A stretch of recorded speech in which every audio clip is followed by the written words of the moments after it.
The cab pulls up and Champion stands up from the stoop. He had his curls looking wild but together at the same time.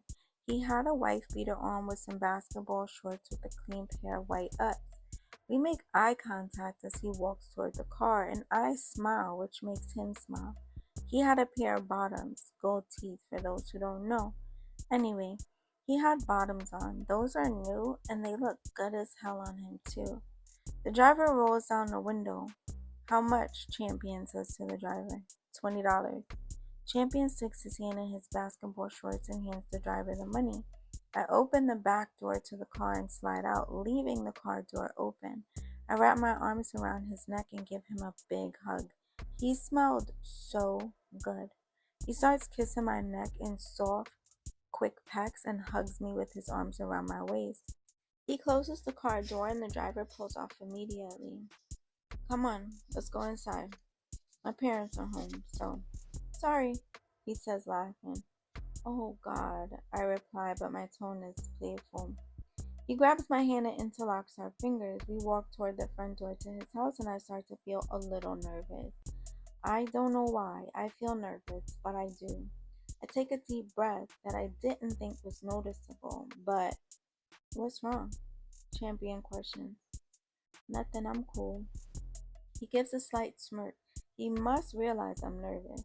I didn't want to meet his parents. I know they know my dad already, but it's more awkward than if they didn't. I'd probably feel better.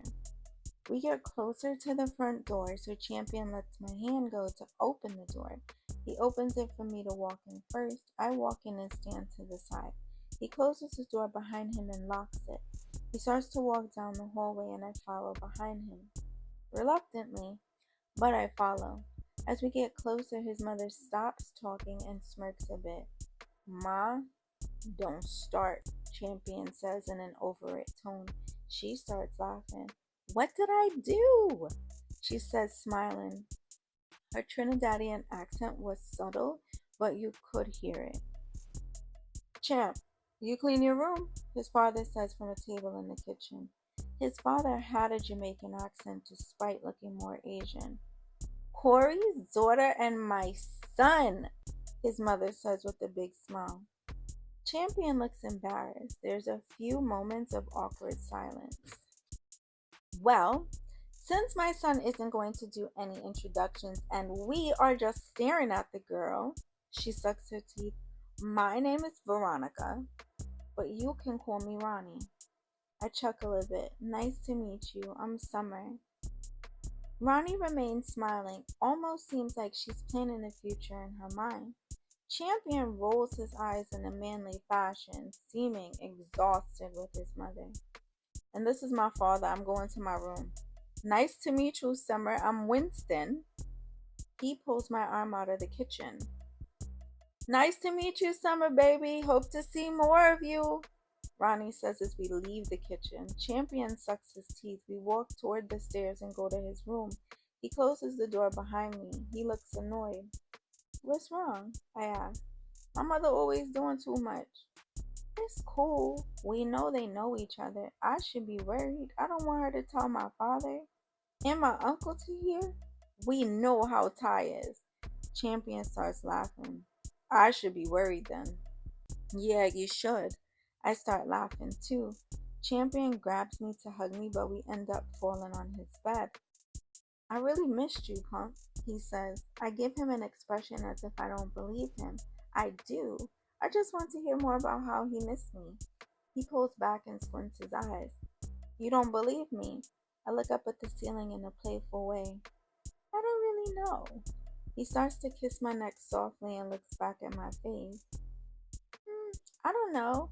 I could tell a little bit, I say in a playful tone.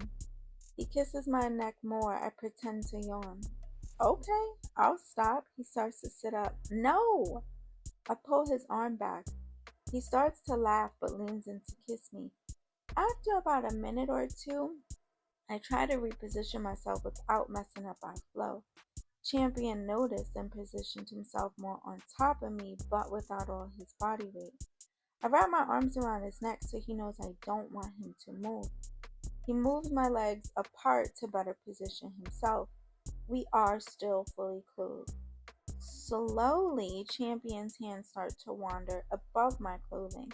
I didn't get nervous until he put my hand near his dick and I felt him. I wasn't trying to go there yet or at all.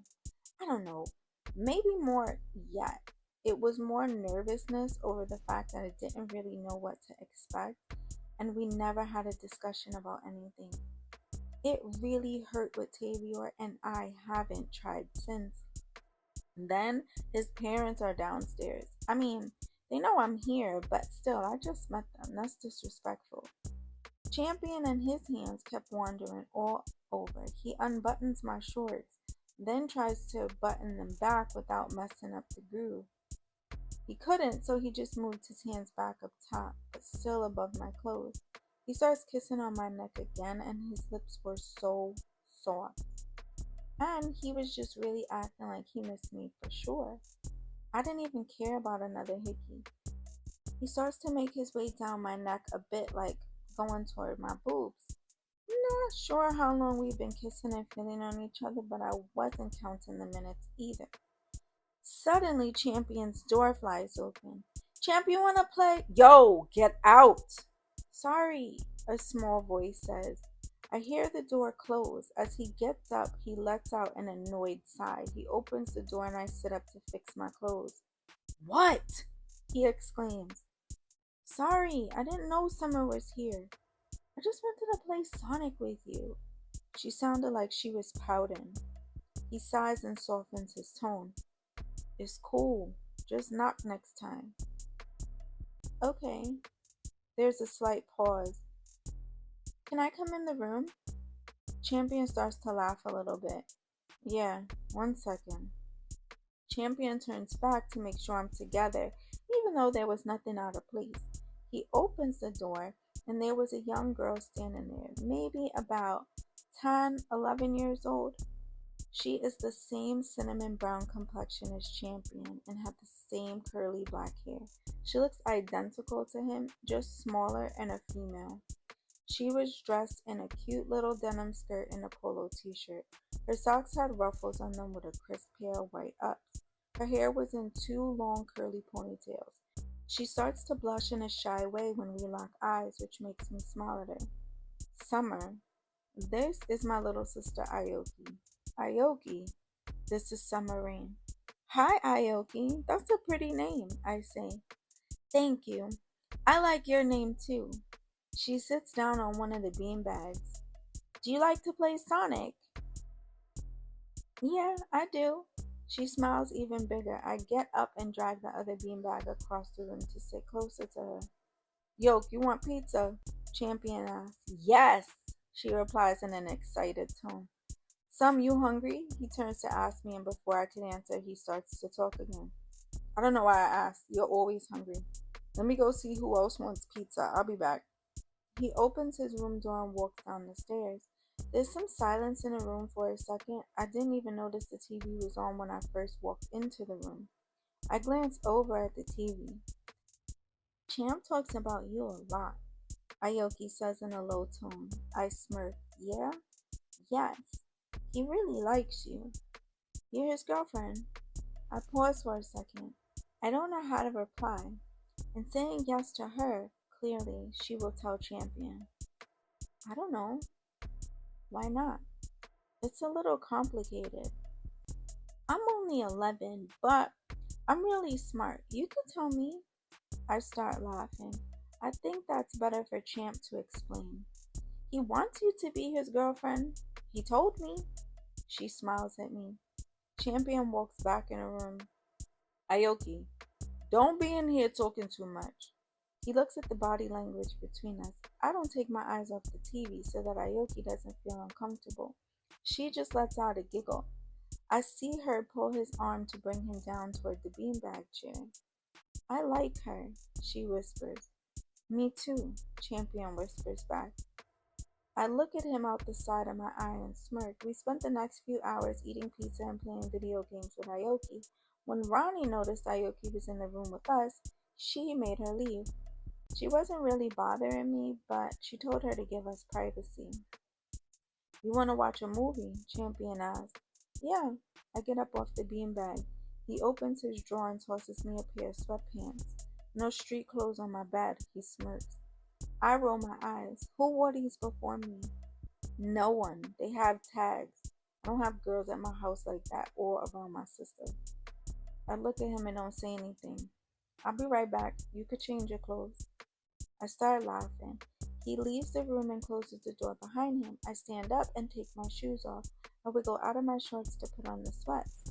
They fit perfectly. Did he buy them for me? I walk toward his bed and plop down. I pick up the remote and start flipping channels.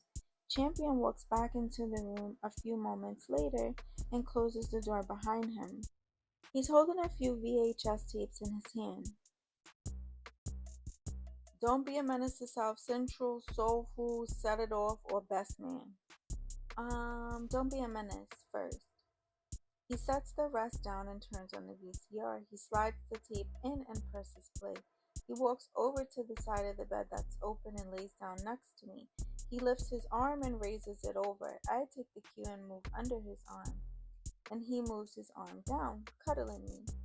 We started watching a movie, and at some point we both fell asleep, cuddling. I felt him slide his arm out from under me, and he woke me up by kissing me on my face, my lips, and my neck. I started to move a bit so he knew I was awake, but I didn't move too much because I didn't want him to stop. What time you have to be home? He questioned. Like midnight? What time is it? Almost 11. I start to rub my eyes. I don't even know what time we fell asleep. I feel Champion staring at me. I look up and we lock eyes, but we both just kind of stare at each other for a few seconds. You want me to call your cab? No, I don't. But I gotta go back home or Molly will never let me out again. He starts laughing. Your mom's got the whitest name. I mean, she's white. We both start laughing. He picks up the cordless phone and walks out to call me a cab so I can change. I put my shorts back on and put the sweats on his bed. He comes back a few short minutes later. We walk out of his room toward the staircase. The house was quiet and dark. He walks in front of me but grabs my hand to help guide me down the stairs. When we get to the bottom of the stairs, only the kitchen light is on. Champ, his father calls out. Champion hesitates before answering. Yeah. You leaving? Nah. He pauses as if he's waiting for his father to ask something else. Oh. Summer? I look at Champion with a shocked but nervous look. Yes? I say softly but loud enough to be heard. Let Champion know when you get home. Next time I'll drive you. Champion shakes his head. Okay, thank you. Champion opens the front door and it lets out a slight creak. Then he opens the screen door and we walk outside to sit on the stoop. I sit down and he stands in front of me staring at me. What? I ask. He doesn't reply. He just stares at me directly in my eyes. Eyes never lie. They could tell you most things people never will. He leaned in closer toward my face and we hear the brakes squeaking on the cab. Well, that doesn't sound safe, I say. We start laughing. He grabs my hand and I stand up from the stoop and start walking. I want to see you again, he says as we walk closer. Why wouldn't you? Just making it known. He opens the back door for me and sticks his hand in his basketball shorts and gives me $20 for the cab.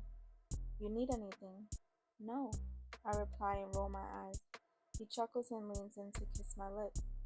Call me when you get in. I nod my head and he closes the door. The cab driver starts to drive and I see him keep looking in the rearview mirror. He looks like he wants to say something. When we stop at a light, I feel him staring. He your boyfriend? Why? I ask back kinda snarky. Cab driver shrugs. Just asking. Seems like it. I just look out the window without replying.